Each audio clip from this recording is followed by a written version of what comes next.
Bienvenue au monde de la course. Cette semaine, on va faire un retour sur la Coupe du Québec. Donc, on avait le 10 km de l'Université Laval qui avait lieu le dimanche passé. Mais tout d'abord, on va faire un petit retour sur le McGill Open qui se passait aujourd'hui, vendredi, il y a quelques heures. Auquel tu as participé toi-même. Tout d'abord, peux-tu un peu nous décrire les conditions, comment c'était courir ce parcours? C'était ta première fois d'ailleurs, ouais? Oui, ça a été une bonne course quand même assez éprouvante, là, mais j'ai bien aimé le parcours. Là. C'était en fait 3 fois la boucle de 2 km dans le bas du Mont-Royal. Donc, euh, c'est ça. C'était une belle course. Là. Il y avait une belle température, un bon climat aussi. Une petite brise au début, malgré que dans les autres tours, on la sentait pas trop, mais je pense que Ouais. ça a quand même dû aider. Le corps commence à chauffer un peu. Ouais, c'est ça. Ah ouais. Ça C'est aurait ça, pu. les hommes qui faisaient 6 km, donc 3 boucles, et les Mhm. femmes 2 boucles, Pour 4 4 km, km. c'est bien ça. Ouais. Puis il y a toujours une belle côte. Le McGill Open, c'est toujours un bon rust buster. Donc on enlève la rouille. Ah oui. Puis on se met dans la saison de cross. Mais c'est quand même un parcours que, même s'il est court, il est quand même pas facile. Je dirais, jasais de ça avec quelqu'un aujourd'hui qui me disait, j'oublie c'est qui, désolé.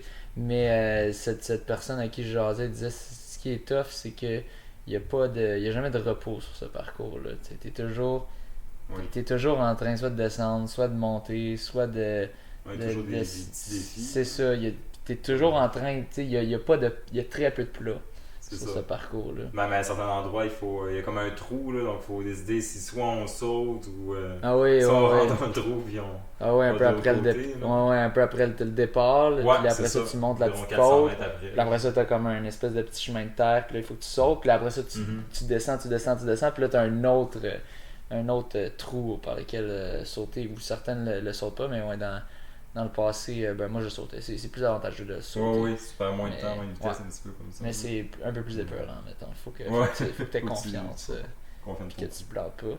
Mais ouais, c'est ça, j'y étais en tant que spectateur, Mhm. des belles conditions parfaites pour un spectateur. Il fait une bonne température que je pouvais jogger un peu pour me rendre d'un point à l'autre, là, pour Mhm, c'est ça.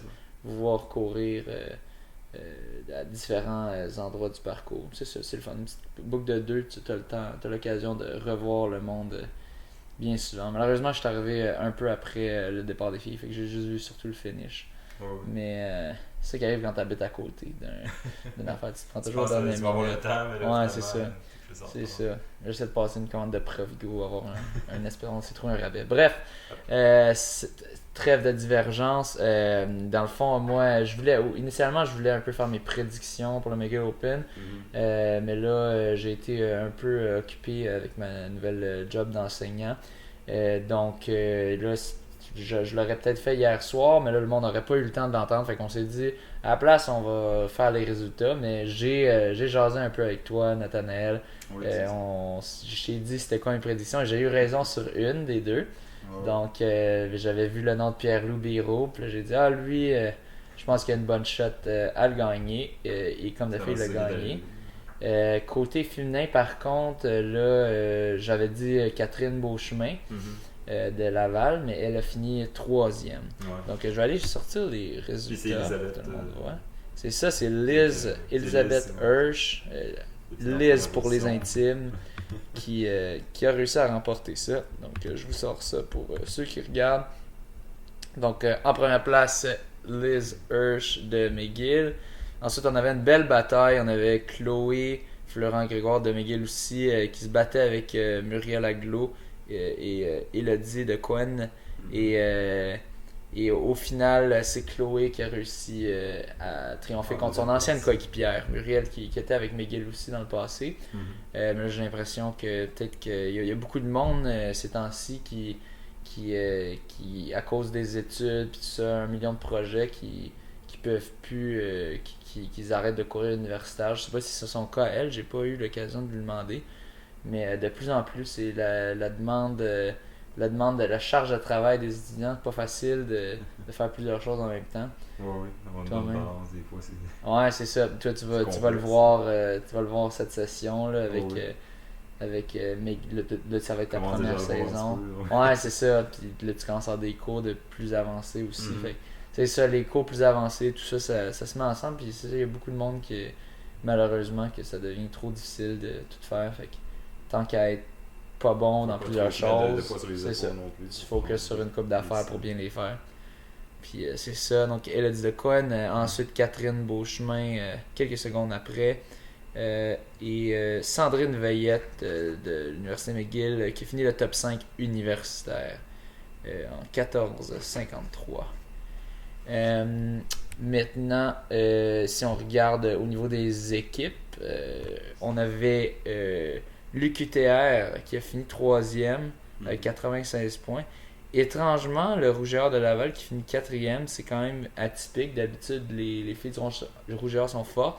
Mais on sait qu'ils n'ont pas envoyé leur top équipe, du moins je pense, vu que j'ai vu la composition de leur équipe. Et c'était pas tous les gros noms qui étaient présents, je crois. Bon, c'est pas C'est ça. Donc souvent, il y a certaines équipes au cross-country qui choisissent de ne pas envoyer toutes leurs plus grosses étoiles à toutes les courses parce qu'ils veulent les reposer. Moi, je me souviens, pour nous, McGill, on le faisait quand même parce que c'était notre course à nous. Mais ensuite de ça, Sherbrooke, souvent, moi, je l'ai jamais fait, Sherbrooke.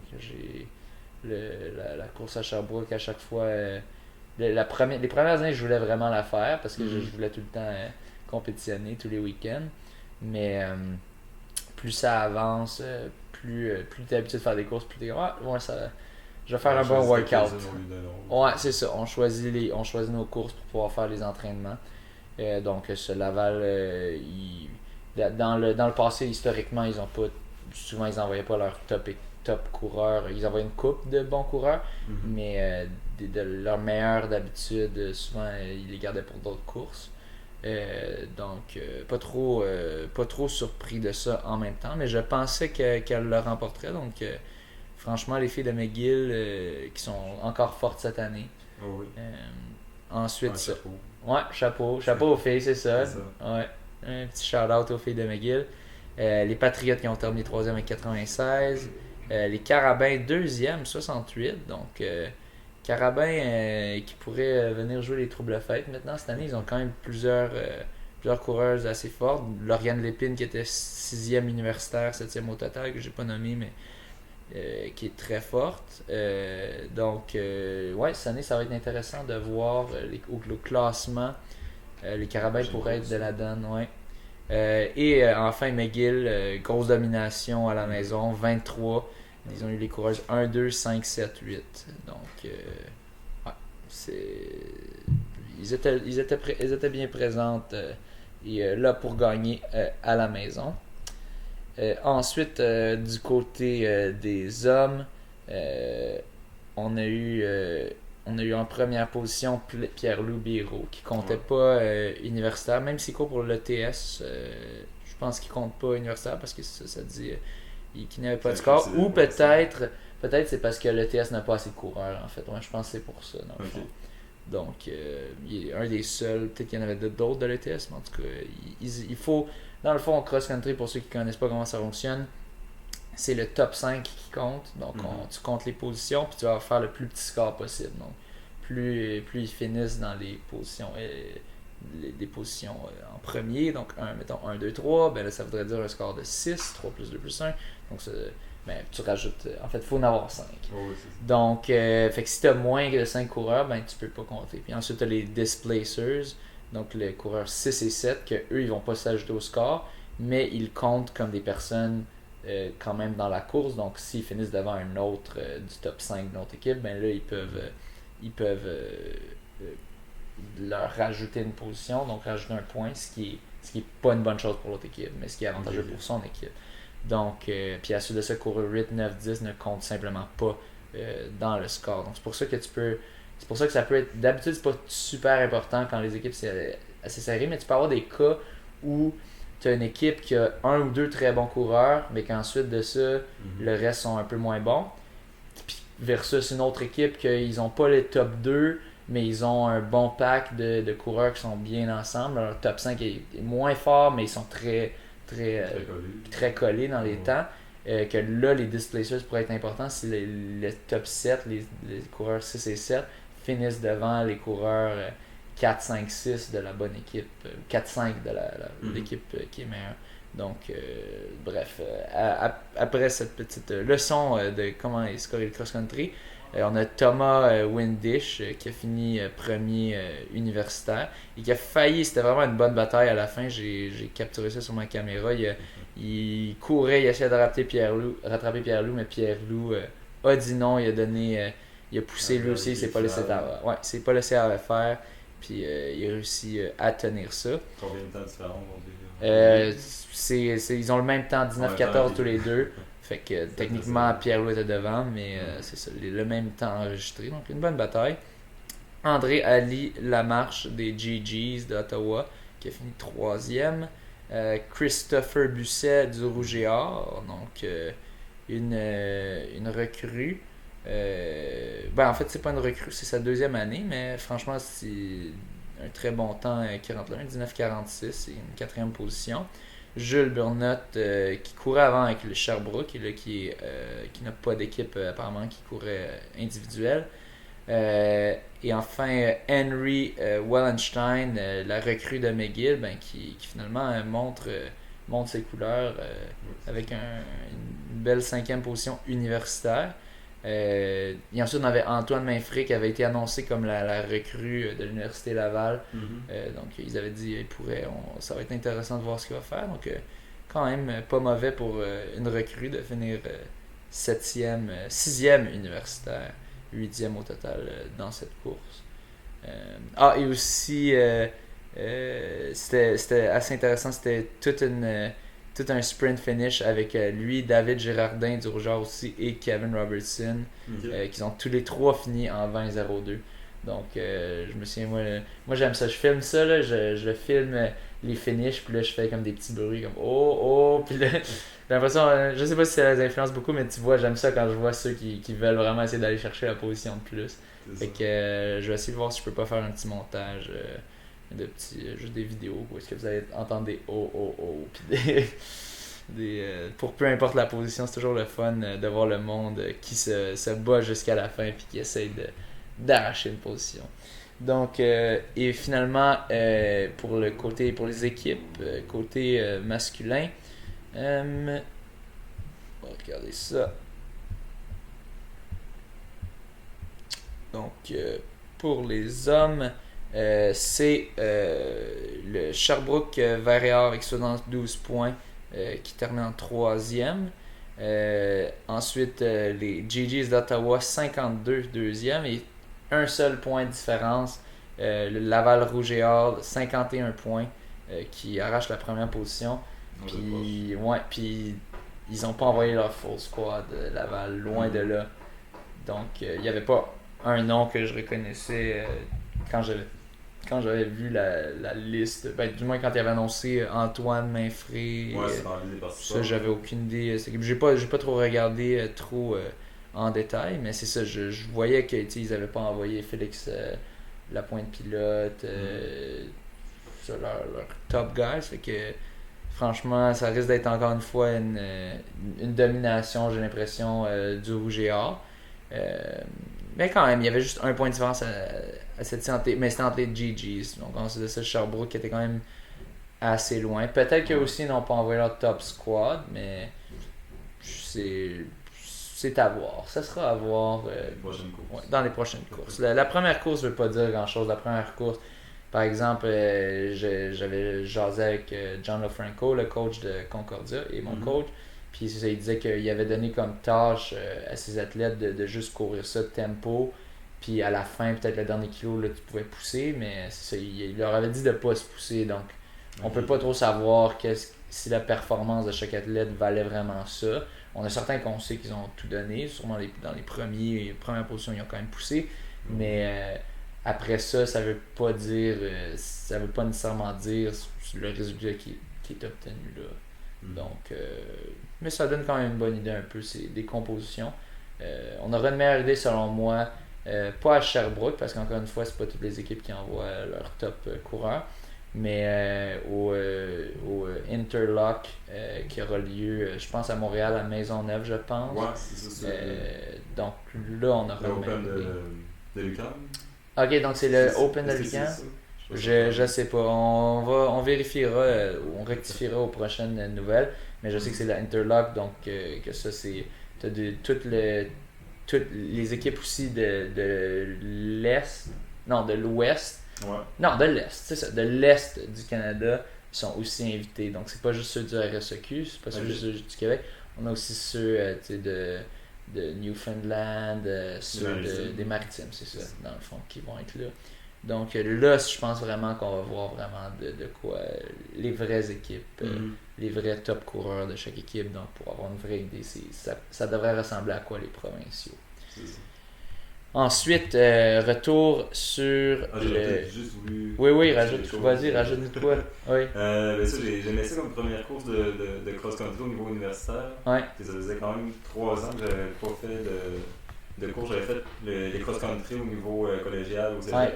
Ça faisait déjà 3 ans à peu près que j'avais pas fait de course. Puis là, de revenir dans une course de cross-country au niveau universitaire, j'aimais ça. Ça m'a permis de bien pousser tout au long de la course. Ouais, c'est le fun de l'esprit, là, tu sais. Puis même dans le premier 500 mètres environ, j'étais avec un pack de 5 gars de mon équipe pour commencer le premier 500 mètres. Puis ensuite, j'ai resté avec 2 autres gars dans mon équipe, que mon coach me disait d'essayer de rester avec un, que justement j'ai dépassé mon ami un peu plus tard à la fin de la course. Là.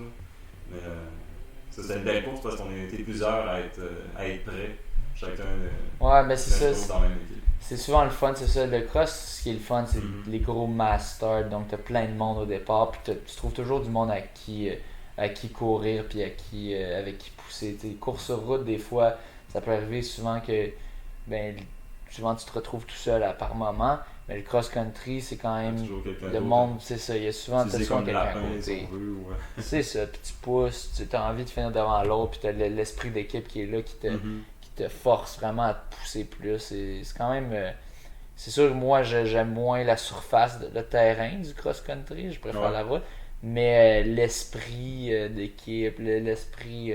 Comme que tu essaies toujours d'aller chercher la position de plus, il y a tout le monde qui crie à la fin, let's go, c'est let's ça. go.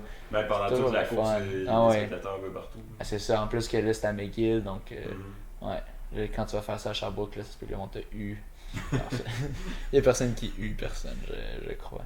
Mais ouais, bref, un bel esprit. Puis aussi à noter cette année que les cégeps n'étaient pas présents. Donc dans le passé, ça a toujours été universitaire et cégep qui couraient tous ensemble. Et là, j'ai jasé un peu avec Dennis, le gars qui c'est l'entraîneur-chef de McGill et c'est lui qui organisait cette course. Et dans le fond, il m'a expliqué que ça a l'air que le RSEQ ou les cégeps voulaient avoir leur propre course. Lui, ça le tentait pas parce qu'il disait non, c'est mieux si c'est ensemble, puis ça fait plus de courses à faire, puis bref, il n'était pas intéressé. Puis ça a l'air qu'il s'est fait annoncer ça vraiment en dernière minute que finalement les cégeps ne seraient pas présents. Donc c'était quand même un peu drôle de me pointer là, puis de voir qu'il y avait comme moins de monde, je comprenais pas au début. C'est ça. Puis c'est ça, c'est que les cégeps n'étaient pas là. Un peu décevant, je trouve, parce que c'est le fun quand il y a comme plus de monde, c'est un peu plus excitant. En même temps, ça donne un peu plus le feel des courses de cross-country aux States, un peu que. Aux States, souvent, tu peux avoir des courses que tu as 2 équipes. OK. Ou 3 équipes. C'est juste passer comme ça là-bas. C'est un autre vibe. Il y a un film, je pense que c'est McFarland USA ou quelque chose de genre, que c'est une histoire d'un coach d'une équipe de cross-country qui est pourrie, puis là, il réussit à les faire monter, puis tout, là, un classique film de Disney. Là. Mais c'est un bon film. Là, il était bien coté sur Rotten Tomatoes, je pense bien. Puis ça, je l'avais checké, puis c'était intéressant de voir ça. Je voyais ça, il voyait 2 équipes, c'est quoi cette affaire-là? Mais aux States, souvent c'est de même dans certaines. Il y a comme des plus petits meets. Quand il y a beaucoup d'équipes, ça c'est comme le gros meet du state ou quoi. Ouais, comme les provinciaux. Ouais, c'est ça. Mais c'est drôle, ils sont quand même habitués à moins. Fait que intéressant. Mais donc ça avait donné un peu plus cette vibe-là. Mais ouais, je trouve ça un peu décevant, c'est un peu triste parce que je me souviens de l'avoir couru au cégep. C'était la première fois que je l'ai fait quand j'étais avec le cégep Mont-Rolando. C'est toujours la première course aussi pour nous de l'année. Puis c'est sûr, c'est un peu démoralisant quand t'es au cégep parce que tu te fais planter par des gars 2-3 ans plus vieux que toi. Puis tu finis bien loin dans le classement. Mais techniquement, tu as le classement des cégeps. Fait que tu peux voir ton score overall, mais tu peux aussi voir ton score des cégeps. Donc, tu sais, moi, je me souviens, j'avais été 101e overall. Puis le cégep, je sais pas, 40e, 30e, 50e, je me souviens pas exactement, mais c'était pas aussi pire que le overall. C'était quand même correct. Là. Fait que c'est sûr, c'est démoralisant quand tu cours, mais en même temps, c'est le fun. T'as plein de monde que tu cours avec. Tu as de réussir. C'est sûr qu'au départ, dans le mass start, ça peut être un peu plus problématique, mais une fois que ça s'est passé, ben, c'est le fun d'avoir du monde à qui courir. Oui. Donc, bref. À qui s'accrocher. C'est ça. Tu dis que de toute manière, quand tu vas être rendu, si tu veux toujours continuer au niveau universitaire, c'est ça te donne une idée c'est quoi. Ta vitesse, c'est ça te donne une idée c'est quoi. Bienvenue dans la cour des grands. Hein? C'est ça. Maintenant, on repasse aux 10 km de l'Université Laval qui avait lieu dimanche passé. Comme j'avais prédit qu'il serait très probable d'arriver, très possible, Anne-Marie Como n'était pas présente. C'est quand même étrange parce qu'elle vient courir, elle avait fait une publication sur sa page Facebook le vendredi, je pense, qui disait « Venez voir Anne-Marie Como courir ».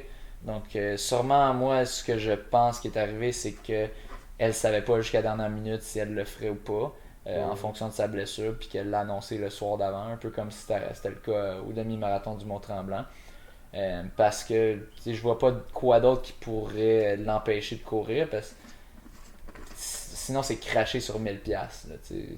Je vois pas qui ferait ça. C'est peut-être plus du côté d'une blessure. Exactement, c'est ça. Il y a juste ça que je vois. Donc, comme elle était blessée, j'ai eu raison dans mon guess que Meggy Dargy l'emporterait. Elle l'a emporté en 35-36. Ariane Rabi était en bonne forme finalement. Donc, j'avais dit on verra, ça dépendra dans quelle forme elle est. Elle était en bonne forme, 35-56. Ouais, une belle deuxième place. Et Pia Némé, qui est vraiment au photo finish, est allé voler la troisième place et la bourse de troisième place de 400$ à Karine Lefebvre. Donc les deux ont exactement le même temps, 36-31. Mais au photo finish, ça s'est décidé et c'était Pia Némé qui l'emportait. Donc bravo. Je l'ai pas vu moi-même parce que je courais. Mais en fait, j'avais fini de courir, mais j'étais en train de souffler. Mais ouais, bravo. Et Sabrina Saint-Gelais, 36-42. Je sais pas trop si elle est déçue de sa course. Probablement un peu. Je sais pas c'est quoi qu'elle visait exactement comme temps, mais moi je la voyais un peu plus. Je la voyais se battre un peu avec Meggy au début, peut-être, ou du moins Pia. Parce qu'elle l'avait. Il me semble qu'elle l'avait devancé aux 15 kilos. Peut-être que je me trompe. Donc probablement, peut-être qu'elle est un peu déçue avec sa course. Peut-être aussi que c'est les autres qui ont connu une très bonne course. Puis que Sabrina, elle avait une course correcte, mais juste pas assez pour les battre. Mais elle va quand même finir avec un bon classement dans la Coupe Québec. On y retournera après. Et c'est ça, Josie Picard-Arsenault 6e, Annie Lapelle 7e, Anne-Laure Ménard 8e, Catherine Royer 9e et Elisabeth Pellerin 10e. C'est étrange, on dirait qu'il y a eu une disqualification ou quelque chose parce que je me souviens que Catherine Royer était 10e dans la fois que j'avais regardé. Peut-être que j'avais mal regardé, mais ouais, étrange. On va aussi vous montrer quelques photos. Là, j'ai comme un problème avec mon Facebook qui veut pas montrer en gros les photos, mais ceux qui regardent YouTube, on peut voir un petit peu Sabrina. Là. Vous voyez si je clique sur sa photo. Sur Chrome, ça marche pas, on essaie. Ici, Pia, Karine, on voit Ariane, deuxième, et Meggy avec la face crispée un petit peu. Mais pour de vrai, en voyant cette face, je sais que c'est pas si pire. J'ai vu sa face à tremblant, puis c'était bien pire. Fait que il y a beaucoup de monde qui disait elle avait l'air. Je me souviens que j'allais avec quelqu'un qui disait boy, ça avait l'air pénible pour elle. Je suis comme ouais, sûrement, mais comme j'ai déjà vu pire comme face. Donc Je sais pas à quel point c'était si pire, mais elle avait une bonne avance quand même de 20 secondes sur sa plus proche compétitrice. Donc je pense pas que c'était si pire pour elle. Ensuite, classement masculin. Thomas Fafard a réussi à me battre. Il a fini 6 secondes devant moi, juste un petit peu moins que 6 secondes. J'ai fini deuxième. Ensuite, Alexis Lavoie-Gilbert, troisième. Anthony Larouche, quatrième. Guillaume Ouellette, cinquième. Pierre-Loup Béraud, sixième. Guillaume Dupire, septième.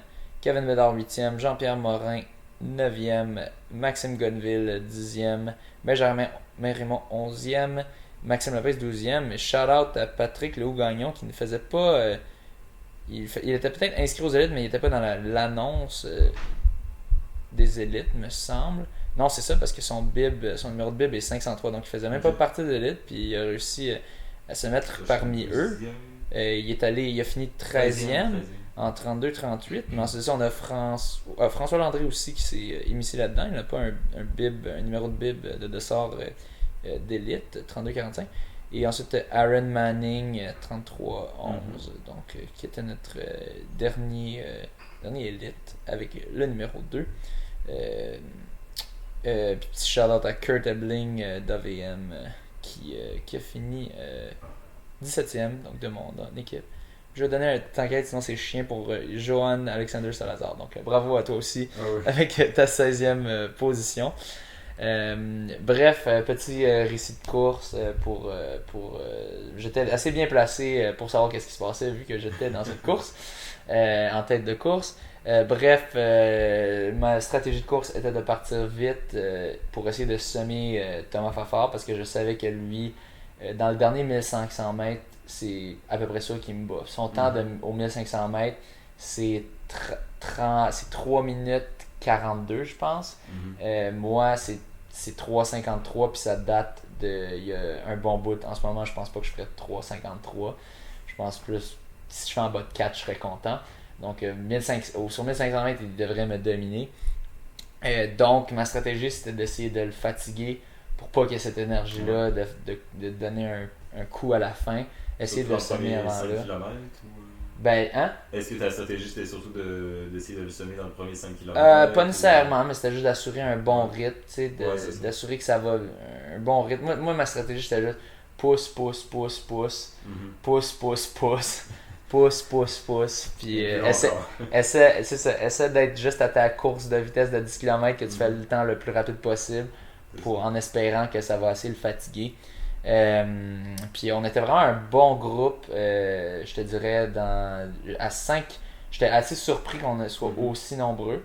Fait qu'il y a beaucoup de monde, mais je pense qu'il y a beaucoup de monde qui ont poussé un peu plus qui pousserait normalement pour rester avec le groupe de tête.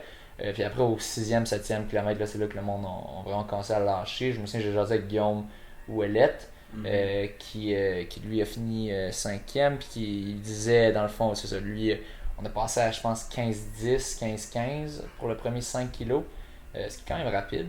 Puis il dit après ça, il a fait comme 16-20, quelque chose du genre pour son deuxième 5 kilos. Donc une bonne différence. Puis je pense qu'il n'est pas le seul à avoir parti assez vite, puis après ça, ralenti. Pierre-Olivier Laflamme, qui finalement il a drop out autour de 6 kilos. Donc lui dans le fond il était là pour essayer de finir dans le top 3. Puis il a vu qu'il y en avait d'autres qui étaient là. On a Alexis Lavoie-Gilbert qui s'est accroché jusqu'à 6-7 kilos.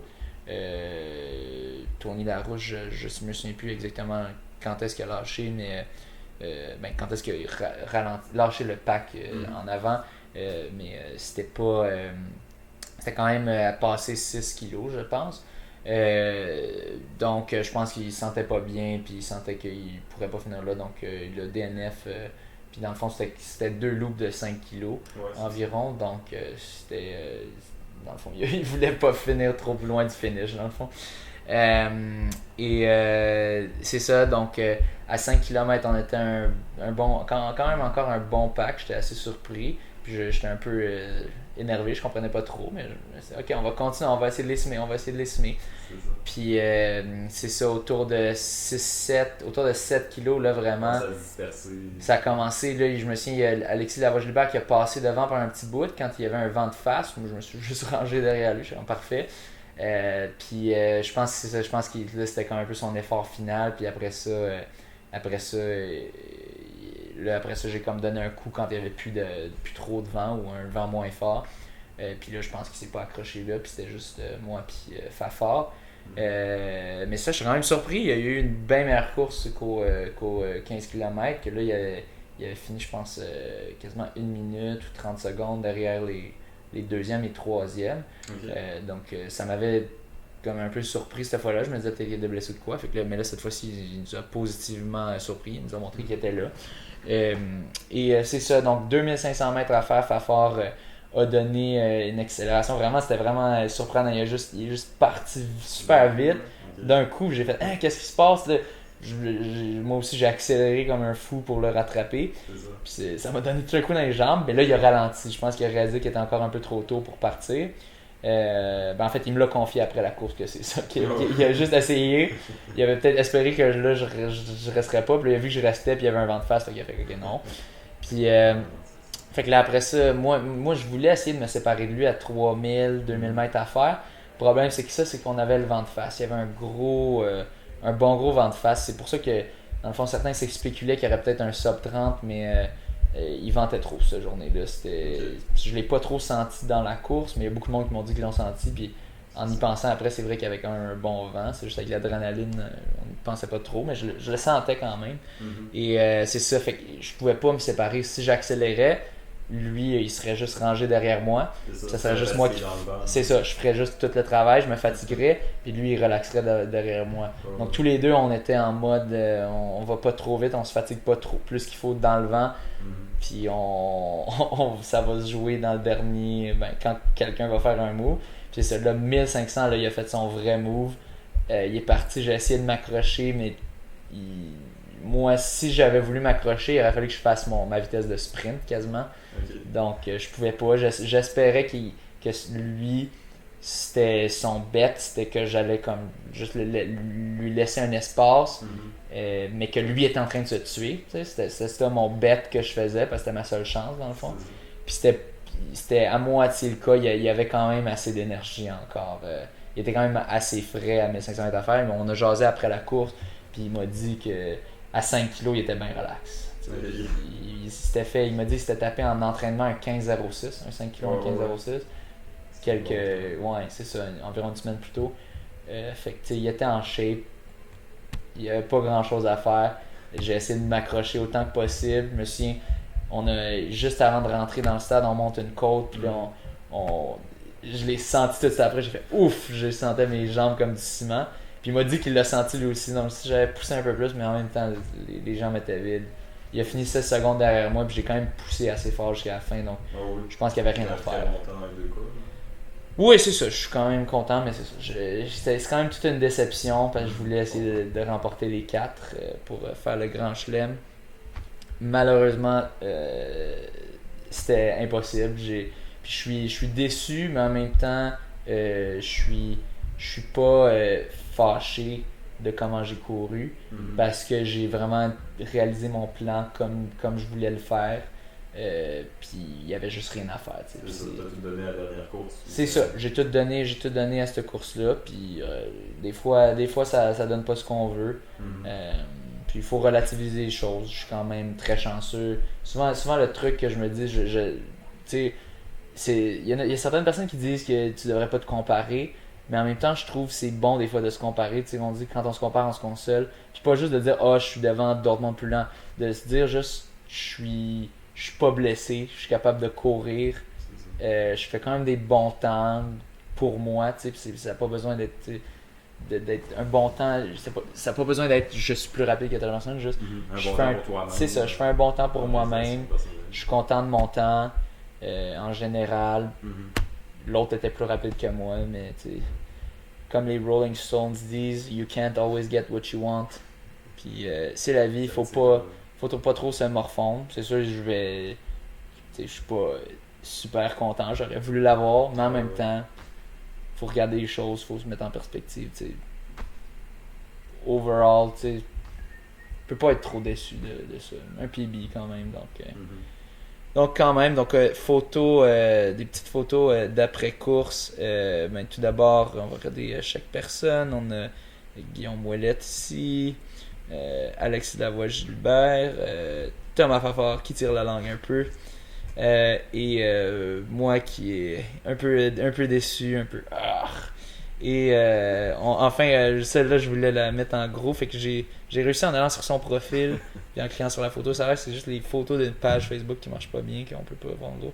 Mais la photo de Tony, dans le fond, qui s'accrochait, dans le fond, lui, il fallait vraiment qu'il fasse quand même un bon temps. Parce que Alexis Lavoie-Gilbert pouvait le rattraper au classement si lui, il faisait une mauvaise course, puis que Alexis faisait un assez bon temps. Parce que les deux, ils avaient seulement fait... ils avaient pas fait le demi de Tremblant. Donc cette épreuve-là était l'épreuve qui comptait, ça comptait. Et Lavoie-Gilbert était derrière lui dans le classement, mais ça pouvait changer à cette course. Là, dans le fond, il m'a raconté qu'à autour de 7.2 ou 7.5 kilos, 7.8, je suis plus trop sûr, dans ces environs-là, il a pas eu une grosse crampe. Fait que là, ça l'a forcé de ralentir, mais il fallait qu'il pousse parce qu'il fallait qu'il garde un temps pas trop mauvais pour qu'il y ait assez de points pour qu'il réussisse à garder sa position pour la Coupe du Québec. La Coupe Québec. Il a réussi au final, donc on va aller voir le classement bientôt, mais ça c'est... Enfin, la face, il a toujours des bonnes faces dans ses finishes, il donne toujours jusqu'à la fin, mais celle-là était... Je me souviens, j'avais vu sur Facebook tout de suite après, puis j'avais fait ouf, celle-là, il y a vraiment toute une face. D'un guerrier. Une face de guerrier. Puis oui, comme de fait, c'est ça, il m'a dit, j'étais en train de... J'avais couru sur une grosse crampe pendant 2-3 kilos, donc c'est pas pour rien qu'il y avait cette face-là. Ça faisait mal. Mais bravo, ça l'a pay off à la fin. Au classement final, dans le fond, moi je savais déjà que je l'emportais vu que j'ai fini devant Anthony à cette course-ci, puis j'étais déjà devant lui au classement. 2816 points. Anthony qui va finir deuxième, 2668. Et Alexis Lavoie-Gilbert, troisième, 2351. Jean-Pierre Morin, quatrième, 2318. Et Pierre-Loup Biron, 1687. Mais parce qu'il a juste fait 2 épreuves. Donc, ça aurait été intéressant s'il en avait fait 3. Parce qu'on regarde, il a fait presque 1700 points. Oui. Si on dit 1700 points, ça revient à environ 850 points par épreuve. Okay? Donc, si on rajoute 850 points à 1700, ça nous donne 2550, soit 1 point derrière Alexis Lavoie-Gilbert. Donc, s'il avait fait une de plus, qui sait, ça aurait pu.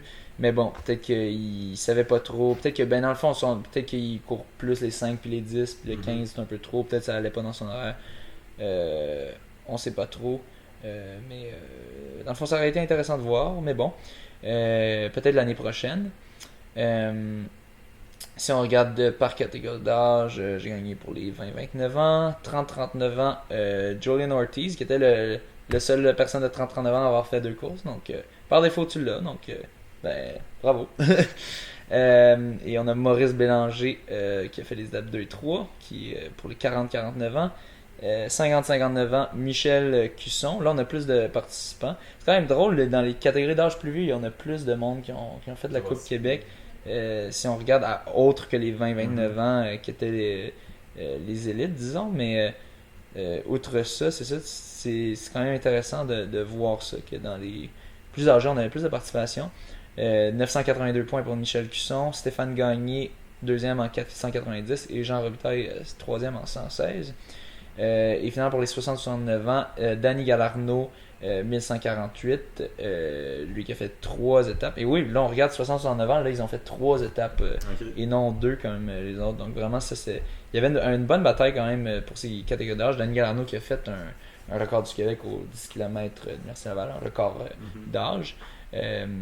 Daniel Marcotte, deuxième, 687. Et Les Landsberger d'Athlétisme Ville-Marie, 456, troisième position.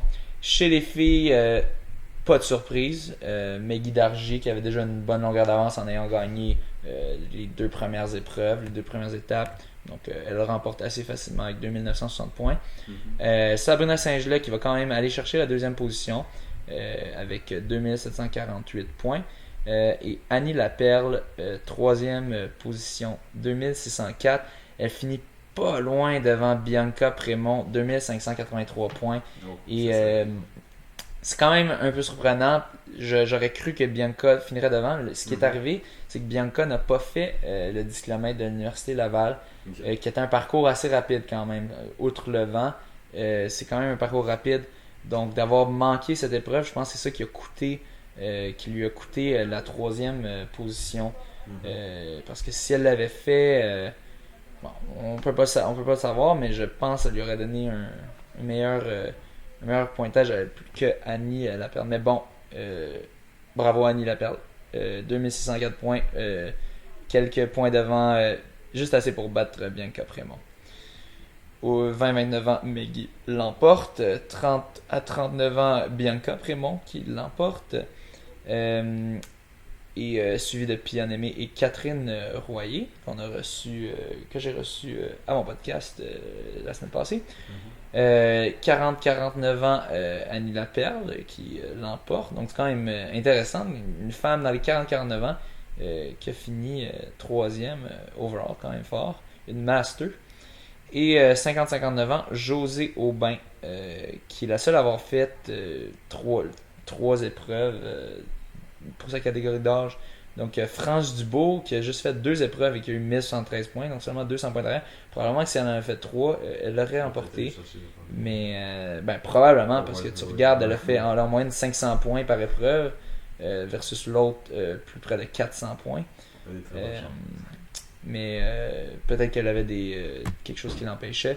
Et Chantal Massicotte, 3e, 861 points. Donc, c'est ce qui récapitule notre Coupe Québec. Et finalement, une nouvelle du monde de la course en général.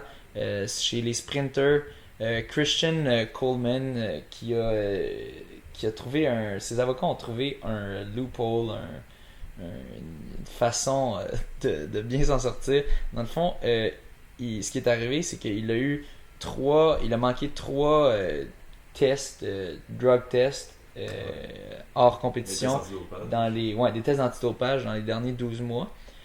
Donc vu qu'il les a manqués, dans le fond, il aurait dû avoir être banni pendant 2 ans. Mais ce qui est arrivé, c'est qu'il existe plusieurs types de bans. Puis dans le fond, ce qui est arrivé, c'est qu'il il existe 2 types il y a un type que c'est que oui, dans le fond, il y a un type que c'est il faut que tu précises, c'est que tu n'as pas assez bien précisé où est-ce que tu serais. Puis il y a un type, c'est juste que tu n'étais pas présent là où tu as dit que tu serais. Okay. Et dans le fond, c'est que il faut que tu dises un endroit où est-ce que tu vas être une fois par jour dans une période de 1 heure dans le fond. Donc mettons, moi je dis le lundi, je vais être le lundi tel septembre, je vais être disponible de 19h à 20h à tel endroit. Puis il faut dire pour chaque jour. Donc c'est quand même demandant, mais après tout, c'est des athlètes qui ont des contrats à millions, donc je pense qu'ils peuvent se le permettre. Peut-être pas le average Joe qui a une job pis tout, mais eux ils peuvent se le permettre. Dans le fond, ce qui est arrivé, c'est qu'il y a un de ces deux types, il y en avait un ou deux qui étaient du type qui n'a pas assez bien précisé où est-ce qu'il serait dans ses réglementations, où il n'a pas updaté, tandis qu'il y en avait un autre, c'est juste qu'il n'était pas présent, ou 2 autres qui n'étaient pas présents à l'endroit qu'il disait qu'il serait. Puis un de ces types-là, c'est que c'est compté à partir de quand tu es censé faire le report, de dire, d'écrire « Ok, je serai présent à tel moment ». Et à cause de ça, ça fait que ça fait plus que à l'intérieur d'1 an, à l'intérieur de 12 mois. Ouais. Donc techniquement, il y a juste eu 2 violations à l'intérieur de 12 mois. Donc vu que c'est juste 2 à l'intérieur de 12 mois, à cause que tu comptes à partir du premier jour du mois versus que tu comptes à partir du moment que la violation a eu lieu, il lui arrivera rien. Donc c'est quand même drôle qu'un petit loophole comme ça te permette de t'en sortir de même. Mais il s'en sort. c'est assez spécial. Toi, qu'est-ce que t'en penses de ça? Ouais, c'est questionnable un peu comme fonctionnement. Quand tu manques, je veux dire, trois rendez-vous qui étaient spécifiés à quel endroit où tu allais être. Ouais.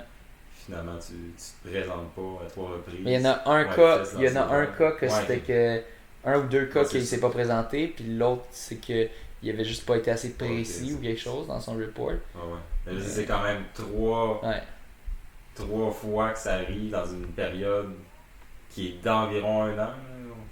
À peu Ouais, près, là. environ juste un petit peu plus qu'un an parce que Je veux dire, techniquement, une fois, techniquement c'est arrivé en dans d'un an Mhm. les violations, mais c'est que C'est elles ça, sont juste dit environ comptées. 1 an. Ouais, mais c'est juste c'est 13 mois, mais c'est que Ah oui. une est comptée juste au début du mois à cause C'est que ça, c'est je à ce vois. moment-là que le report a été Et rempli, émis. Donc ouais, moi je trouve ça très spécial. Je trouve ce monsieur Coleman pas mal louche. Peut-être qu'il a rien fait. C'est quand même moins louche que la plupart des Russes, puis toutes leurs manigances. Euh, mais c'est quand même très, très, très louche de Mhm. manquer autant de tests.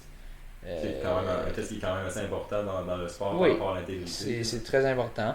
C'est sûr que aux États-Unis et au Canada sont quand même, je vais pas dire de chiffres, mais Mhm. on va dire 1 million de fois, parce que vous savez que c'est pas vous savez évidemment que c'est pas 1 million de fois, mais un Oui. million de fois mieux testé que, les méthodes que la majorité des pays. Parce qu'ils se font tester beaucoup plus régulièrement et tout ça. Mais c'est ça, si tu manques de rigueur comme ça, c'est pas fort, puis les gens vont avoir des doutes, puis ils auront validement des doutes. Parce Ouais. comment est-ce Juste qu'on est une censé confiance. comment est-ce qu'on est censé te tester si tu manques tes tests? Mhm. Tu sais, hors compétition, c'est facile. Les tests dans les compétitions, tu as juste à t'assurer d'arrêter de prendre qu'est-ce que tu prends juste avant ta compétition pour que ça soit détectable. Mais là, les tests hors compétition sont là justement pour prendre ces personnes-là. Si tu te présentes jamais, si tu n'es jamais là pour te faire prendre.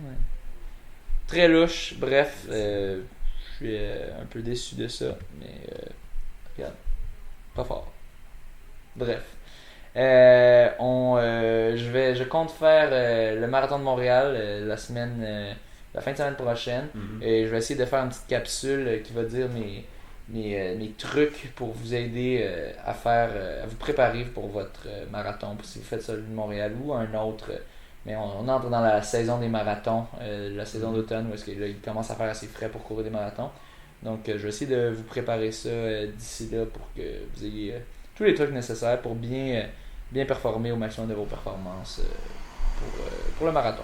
Et ben merci pour tes commentaires, pour nous avoir relaté un peu comment cette course s'est passée. Puis on se voit dans les semaines suivantes. Oui, à la prochaine fois.